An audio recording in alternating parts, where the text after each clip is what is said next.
mtazamaji, tarehe 19 mwezi Mei mwaka wa 2022, huu ni Mwale wa Kirk, lakini mwanzo tupate baadhi ya taarifa tulizozipa kipaumbele.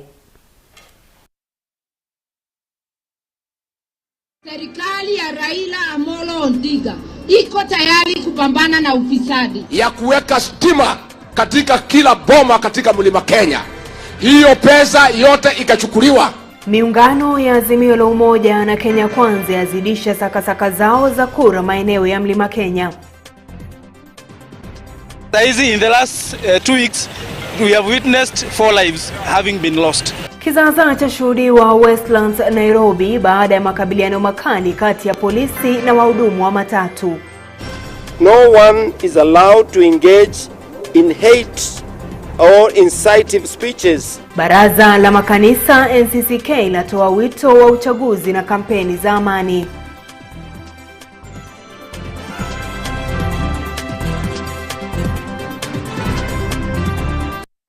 Na mtazamaji, jina langu ni Aidah Munzati, anayekuletea taarifa hizi kwa lugha ishara ni Jen Mwangi. Naomba uandamane nasi hadi tamati. Baada ya kupigia upato mrengo wa Azimio la Umoja wa Kenya katika maeneo mbalimbali ya Meru hapo jana, mgombea mwenza wa Raila Odinga Martha Karua leo msafara wake umezuru maeneo ya Tharaka Nithi katika sakasaka za uungwaji mkono wa Azimio la Umoja kutoka maeneo ya Mlima Kenya. Dennis Monene anatufungulia jamvi la Mwale wa Kirk. Kila mahali wanampitia ni moto ya uporaji. Mwenyeji mwenza wa kigogo wa Azimio la Umoja wa Kenya Martha Karua, baada ya kuitikisa mizizi ya kisiasa kwenye eneo la Meru hapo jana, leo Karua na msafara wake ukajimwaya hadi kaunti ya Tharaka Nithi, msafara ukitazamiwa kuziopoa kura za maeneo hayo ambayo kwa muda sasa yamekuwa ni ngome ya kinara wa Kenya Kwanza, Naibu Rais Daktari William Ruto. Na ujue tuko na nyingi, lakini leo nimesema 3 peke yake. Mimi huulizanga mtu, kama unataka microphone kuja hapa sasa, saa hii ni kuruhusu uelezee hawa wananchi sababu 3. Wakati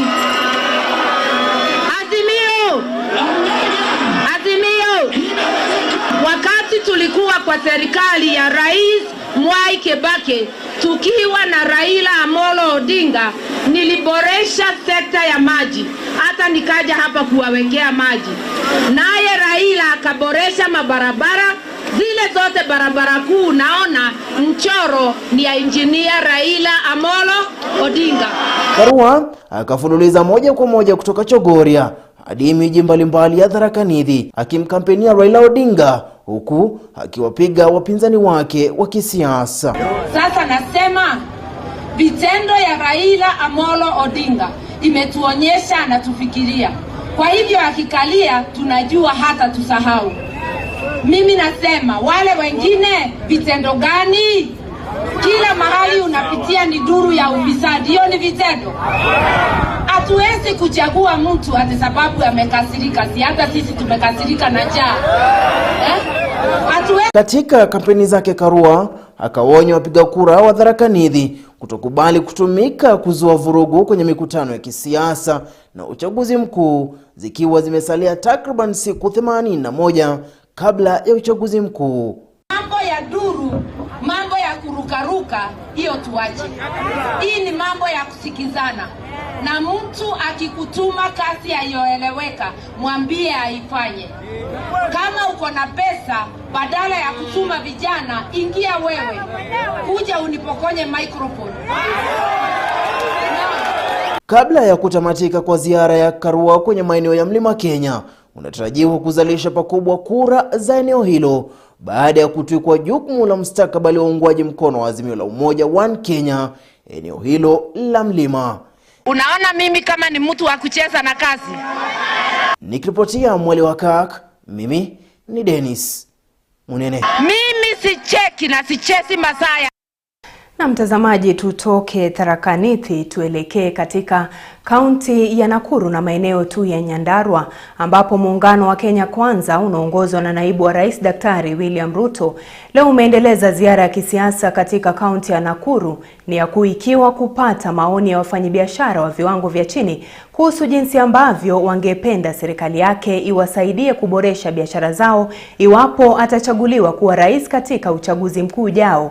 Baadaye muungano huo wa Kenya Kwanza uliendeleza kampeni katika kaunti ya Nyandarua. Mwanahabari wetu Nicholas Kivite ametuandalia ripoti hiyo. Muungano wa Kenya Kwanza leo ulifanya kikao na wafanyabiashara katika kaunti ya Nakuru na kutoa ahadi kuwa utaimarisha wafanyabiashara haswa katika viwango vya chini. Tunataka tukubaliane na nyinyi katika mkutano huu, na nataka tupunguze mambo ya siasa leo kidogo. Tunataka kuongea mambo ya uchumi. Tunaelewana? Watu wa Nakuru tunaelewana? Tunataka tukubaliane na nyinyi, wale wanahangaika kwa jua na mvua wakifanya biashara yao, wale wanakopa pesa pale kwa table banking, pale kwa sehemu mnakopa pesa, tunataka tujue ni matatizo gani iko pale. Viongozi mbalimbali wa wafanyabiashara walipata nafasi ya kuelezea shida wanazopitia, na kulingana nao wangependa kuimarisha utendakazi iwapo muungano huo wa Kenya Kwanza utatoa ushindi kwenye uchaguzi mkuu wa Agosti. So tunaomba ya kwamba factory za maziwa ziweze kuwa katika Nakuru County, bei iweze kuongezwa so that mkulima aweze kufaidika. Jambo lingine ni kuhusu maneno ya breed za ng'ombe. Baadaye Ruto na wandani wake waliendeleza kampeni zao katika kaunti ya Nyandarua, huku wakihutubia wakazi katika vituo tofauti tofauti. Katika hotuba yake, naibu wa rais alisisitiza kuwa iwapo atachaguliwa ataboresha uchumi na kubadili mfumo wa kisiasa huo wa kuwajali wananchi wa kawaida bali sio kujali wanasiasa. Wale walituletea utapeli, walitapeli watu wa NASA wakavunja NASA, wakakuja kwetu wakatapeli sisi, wakavunja chama yetu, wakaharibu serikali yetu, mpango ya Big Four ikapotea. Si mmesikia hata wameenda kutapeli ule Kalonzo pia? Sasa Kalonzo amechanganyikiwa, ajui aende mbele, nyuma, katikati, sijui wapi. Lakini tunawaambia hawa watu wa utapeli, tarehe 9 mwezi wa 8 wananchi watapiga kura kumaliza madharau na kumaliza utapeli wa kisiasa katika taifa letu la Kenya. Mgombea mwenza wa William Ruto, Rigathi Gachagua, alimpigia debe Ruto huku akiwakashifu wapinzani wao, mathalan kiongozi wa wengi katika bunge la Seneti Amos Kimunya. Viongozi wengine ambao waliandamana na Ruto ni kiongozi wa ANC Musalia Mudavadi, Moses Wetangula wa Ford Kenya, gavana wa kaunti ya Machakos Daktari Alfred Mutua, kati ya viongozi wengine, ujumbe wao ukiwa ule wa kutafuta uungwaji mkono. Ziara hii ya viongozi wa Kenya Kwanza inatarajiwa kuendelea haswa eneo la Mlima Kenya linalodaiwa kuwa na kizungumkuti kwa wagombea wengi. Nikiripotia Mwale wa Kirk, mimi ni Nicholas Kivite. Naam, shukran Nicholas Kivite kwa taarifa hiyo. Kwingineko, kizaazaa kilishuhudiwa mapema leo hii pale ambapo wahudumu wa matatu katika eneo la Westlands walikabiliana na polisi kutokana na utata wa steni ya magari ya umma. Kulingana na wahudumu hao, steni yao inatumika na barabara expressway na kuwa suala nzima linaathiri utendakazi wao na kuyahatarisha maisha ya abiria. Nivuta ni kuvuta iliyoshuhudiwa mapema leo hii kati ya polisi na wahudumu wa matatu, polisi wakilazimika kurusha vitoa machozi ili kuwatawanya wahudumu hao waliokuwa wakiandamana eneo la Westlands, Nairobi. Wahudumu hao wa matatu walifunga barabara ya Waiyaki kuelekea Nairobi mjini na kusababisha msongamano mkubwa wa magari. Lalama na maandamano haya yanadaiwa kutokana na kufungwa kwa mzunguko wa Westlands ili kutenga nafasi kwa barabara kuu ya expressway. Ukiangalia kutoka Kinoo mpaka town hakuna stage ambayo imewekwa ya kuzukisha ama abiria kupanda kutoka kwa hizo stages. Hakuna service lane kutoka Kikuyu mpaka kwenda town, kuteremuka na kupanda. Wahudumu hao wanasema kuwa hatua hiyo inaifanya shughuli nzima ya uchukuzi kuwa na changamoto kubwa, huku abiria na watumizi wengine wa barabara wakiwa na wakati mgumu. Tumeona customers wa magari zetu wakikufa. Saizi in the last 2 weeks we have witnessed 4 lives having been lost kwa sababu hakuna stages. Serikali wakati inajenga barabara involve sisi kwa kitu tunaitwa public participation, ndio tuweze kutatua ile matatizo tuko naye kama ya stages. Serikali imetakiwa kuingilia kati na kutoa suluhu, maafisa wa polisi waliokuwa kwenye eneo hilo wakitoa hakikisho kuwa washikadau wote husika watafanya kikao na kutoa mwafaka. We are going to take this matter seriously. We are going to sit down, Kenya, NMS, all other parties involved in this matter, so that this does not happen anymore. But the act of closing the road is quite uncivil. Na sherehe za mwaka huu za Madaraka zinatarajiwa kuandaliwa katika uwanja wa Uhuru katika kaunti ya Nairobi. Hii ni baada ya uwanja huo kufanyiwa marekebisho na kuwa tayari kwa matumizi ya kisiasa pamoja na kutumiwa na umma. Marekebisho hayo yalifanywa na kikosi cha KDF. As you are aware, there are very many activities happening this week, including the Afro-Cities in Kisumu. So we have had to split because Madaraka Day is barely 2 weeks away. And as usual, we come here to just check on our level of preparedness, led by the technical committee that meets here almost daily, to ensure that this field will be ready, to ensure that all the works that need to be done is on course, to ensure that all the rehearsals that are supposed to be done so that our Madaraka Day becomes very colorful are done.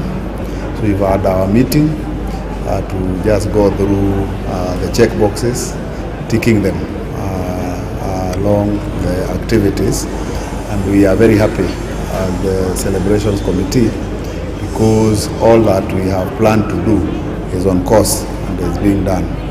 As you can see behind me is a very big team of Kenyans who will be doing the entertainment that day.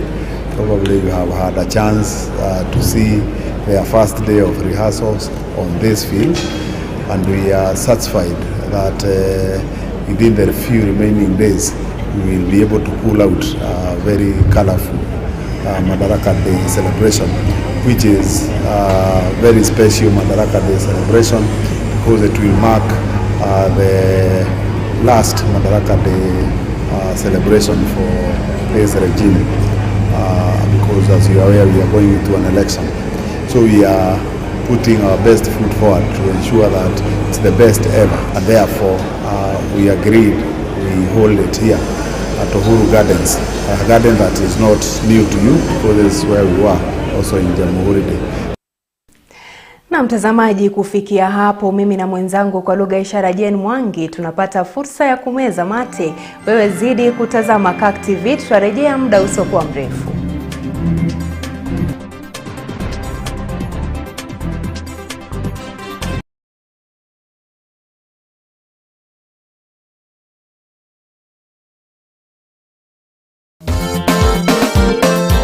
Greetings to our esteemed viewers. Bwana asifiwe. The moderator PCEA Laikipia Presbytery, the parish minister, Reverend Stanley Kanja Kimani, and the Kirk session Muhotetu, in conjunction with Kirk TV, joyfully invites you to their 50 years of Jubilee celebrations. For 50 years, the church has been at the forefront in spiritually feeding and shepherding its congregation, and thus far the Lord has helped them. The Jubilee celebrations will be held at the church grounds this Sunday, 22nd of May 2022 from 9 a.m. and will be presided over by Reverend Paul Karaoke, the Deputy Secretary General. Tune in to Kirk TV on Signet, Kirk TV Kenya on Facebook and YouTube to fellowship with us.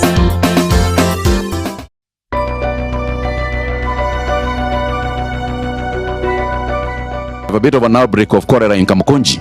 Kuna outbreak imetokea huku kwetu na wamesuspect wanasema ni cholera.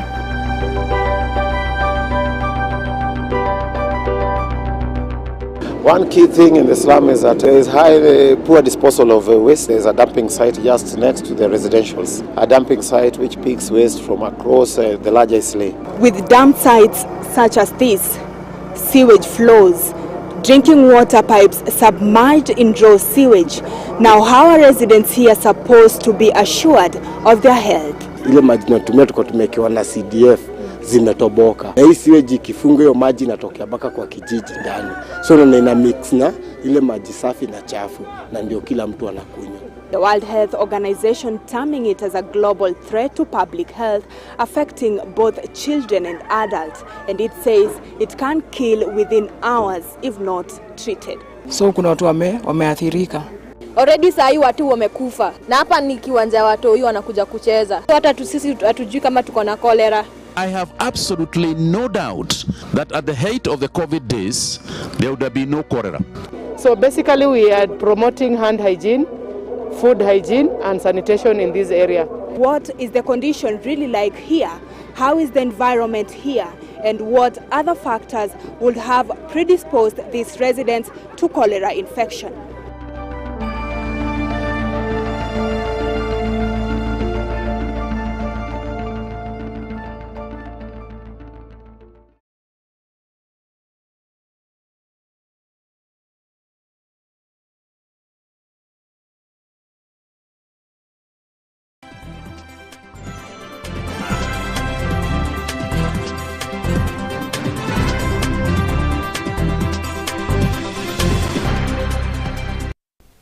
Na mtazamaji, karibu tena kwenye awamu ya pili ya Mwale wa Kirk.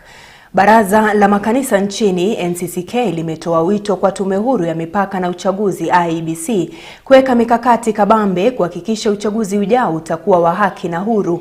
Baraza hilo likiongozwa na mwenyekiti wake Askofu Martin Kivuva vile limewataka viongozi mbalimbali na hasa mawaziri wa wizara mbalimbali kutojihusisha na mirengo fulani ya kisiasa, wakisema kwamba hatua kama hiyo huenda ikasababisha hatihati kwenye uchaguzi mkuu ujao. Dennis Monene anaarifu zaidi. Katika kongamano lililoandaliwa kwenye ukumbi wa ufungamano hapa jijini Nairobi, viongozi hao wa kanisa wakiongozwa na mwenyekiti wa baraza hilo Askofu Martin Kivuva sasa wamezitaka tume husika kuhakikisha uchaguzi ujao ni wa haki na ulio huru, huku wakiitaka tume ya IEBC kujiandaa vilivyo kukabiliana na uwezekano wowote wa vurugu kabla ya kipenga cha mwisho kupulizwa. We call upon electoral institutions which include Independent Electoral Boundaries Commission IEBC, the National Cohesion and Integration Commission NCIC, Ethics and Corruption Commission EACC, Office of the Registrar of Political Parties ORPP, Directorate of Public Prosecution DPP, National and Police Service NPS, and the Judicial to execute their mandate expeditiously and impartially. Askofu Kivuva aidha akizungumzia umuhimu wa Kenya kushikilia amani kabla na hata baada ya uchaguzi, akilani umwagikaji wa damu ulioshuhudiwa kwenye uchaguzi wa mwaka 2027-2028. C. Refuse to be incited or engage in violence or any other acts of lawlessness before, during and after election. I repeat. Kwenye kongamano hilo, baraza hilo limelaani hatua ya viongozi na wanasiasa mbalimbali wanaoshikilia sekta mbalimbali humu nchini kuunga mkono mirengo fulani ya kisiasa, wakisema hatua kama hizi huenda zikalemaza matokeo ya uchaguzi ujao, haswa hatua ambayo Rais Uhuru Kenyatta amechukua kumuunga mkono kinara wa Azimio la Umoja One Kenya Raila Odinga na kuonekana kwenye misafara mbalimbali ya Azimio la Umoja pamoja na mawaziri wa sekta mbalimbali. That the involvement of state officers in partisan politics in this season has a potential to either cause conflict or to make the results of this election not objective as it ought to be. And so the religious leaders meeting here have taken that into consideration, and so they are urging all state officers, CSS, PSS, the ones you have named yourselves. It appears that you have records of them participating, and all others that you may not have mentioned. They are chairmen of corporations, they are CEOs of state corporations, and all that line, people who serve in government as civil servants or state officers ought to stay away from partisan politics, because they are serving all Kenyans, and it's all Kenyans who are participating in this. Candidates are Kenyans, and so they do not have to participate, and we speak to them gently but firmly to stay away from engaging in partisan politics. I think the president is a politician, and he has a right to participate and to support whoever he chooses to do that. But we have asked him to kindly consider that he's a symbol of national unity. Let him protect his right to associate or to support whoever it is, but let him hold his responsibility as a symbol of national unity higher than all these other rights that he might have. Isitoshe, kwenye kongamano hilo, Askofu Kivuva amedokeza kuhusu hali mbaya ya uchumi inayoshuhudiwa humu nchini, huku akiitaka serikali kuchukua hatua zifaazo kumnusuru Mkenya kutokana na majanga yanayomkodolea macho. Peace and liberty plenty be found within our borders. There is no liberty or plenty when there is massive suffering of Kenyans due to the skyrocketing of cost of living. We call upon the government and all policy makers to take all remedial actions necessary to reverse this trend. Our first step in this process is the cessation of increase of taxation on goods and services, and instead to withdraw the tax incentives granted to the multinational corporations. We are appalled by the massive suffering citizens in different parts of Kenya are going through. The clashes, violence and killings in Marsabit, Isiolo, Baringo, Elgeyo Marakwet, West Pokot, Turkana, Mombasa and Lamu counties, among others, is unacceptable. Zikiwa zimesalia siku 81 kabla ya kipenga cha mwisho kupulizwa na tume ya IEBC, baraza hilo limeitaka tume ya IEBC kuwekeza mikakati kabambe na kuhakikisha uchaguzi ujao utakuwa wa haki na amani kudumishwa. Nikiripotia Mwale wa Kirk, mimi ni Dennis Munene. Na hafla ya maombi ya marehemu Purity Wangeshi aliyekuwa mwanafunzi wa mwaka wa kwanza katika chuo kikuu cha Kenya Institute of Mass Communication jijini Nairobi imefanyika leo shuleni humo. Ni hafla iliyohudhuriwa na marafiki, familia pamoja na wanafunzi wa ukaribu wa mwenda zake, ikishirikisha maombi yaliyoongozwa na viongozi wa kidini. Mwanahabari wetu Caleb Mwicha alihudhuria hafla hiyo na kutuandalia taarifa ifuatayo. Ni siku iliyojawa na huzuni na majonzi kwa familia, marafiki, wahadhiri na kila mtu kwa jumla, wakizidi kumkumbuka aliyekuwa mpendwa wao Purity Wangeshi. Kwenye hafla iliyoandaliwa katika chuo cha mafunzo ya taaluma cha wanahabari Kenya Institute of Mass Communication, kumpa hekima ya mwisho mwenda zake, huku wakimtaja Purity kama mcheshi aliyewatumbuiza kila wakati na ambaye kwa kila namna alihakikisha tabasamu kwa kila waliyepatana. She was a good singer and she used to sing melodies. Isitoshe, marehemu akitajwa kama aliyekuwa mwenye bidii na maono kwa lolote alilolifanya na kuzidi kupepea kwenye darasa, alikadhalika hakuwa mtovu wa nidhamu.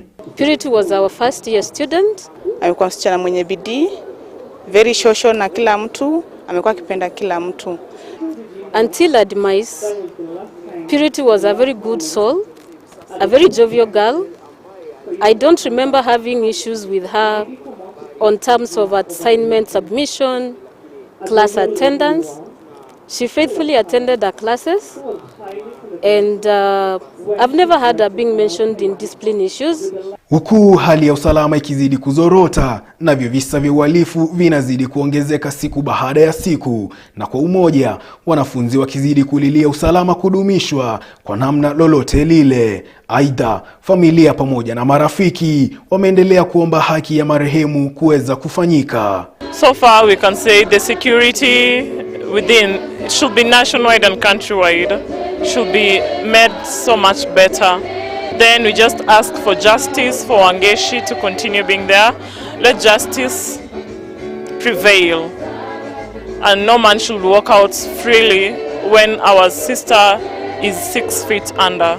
Hata hivyo, onyo kali ikitumwa kwa walio na utovu kujirekebisha kabla ya hatari kuwakumba. And then people should just be very careful with themselves. Lala salama, Purity Wangeshi. Hafla ya maombi ya aliyekuwa mwanafunzi wa Kenya Institute of Mass Communication imetendeka leo shuleni humu, huku marafiki na walimu wakimkumbuka kwa upendo aliokuwa nao. Nikiripotia Mwale wa Kirk, jina langu ni Caleb Mwicha.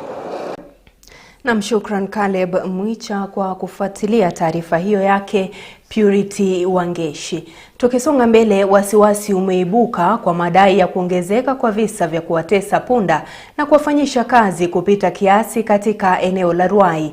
Shirika moja la kutetea haki za punda limesema kuwa mateso dhidi ya punda yanachangia kuongezeka kwa vifo vya wanyama hao kutokana na magonjwa mbalimbali. Kufuatia madai haya, sasa wito umetolewa kwa wakazi na Wakenya kwa jumla kuwatunza punda na kuripoti visa vyovyote vya kuwatesa kwa mashirika husika. Fanya ile mguu imekatika hiyo.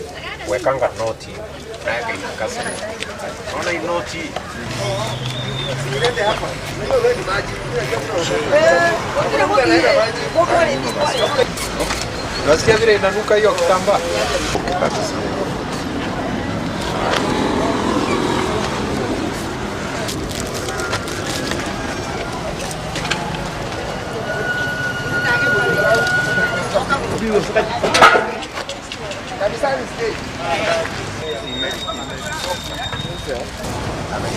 We used to have cases were being reported of stolen donkeys.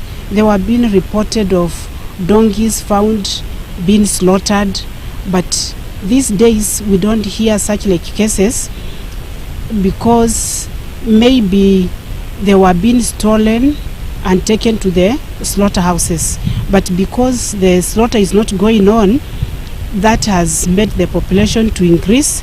So kupata mtoto wa punda inakugharimu like 14 months ndio punda asae, na kama ako kwa mkokoteni afunguliwe anaweza enda hata 2 years. Kitambo kabla mafundisho ikuje, mtu alikuwa ana cross barabara tu angoje hata gari ipite, sababu hata anaona ni kama wanashapishana nayo, lakini of late vile watu wamekuja wakafundishwa, unaondokea tu mambo mingi, sababu hata ukigonga hiyo gari na usimamisho utaweza kulipa, utanyang'anywa hiyo punda. Na mtazamaji, siku zote ni furaha yetu kuwa unatenga muda wako na kutazama taarifa za Mwale wa Kirk. Ungana nami tena hiyo kesho. Naitwa Aidah Munzati. Aliyekuletea taarifa hizi kwa lugha ishara amekuwa ni Mwale. Kuwa na usiku mwema.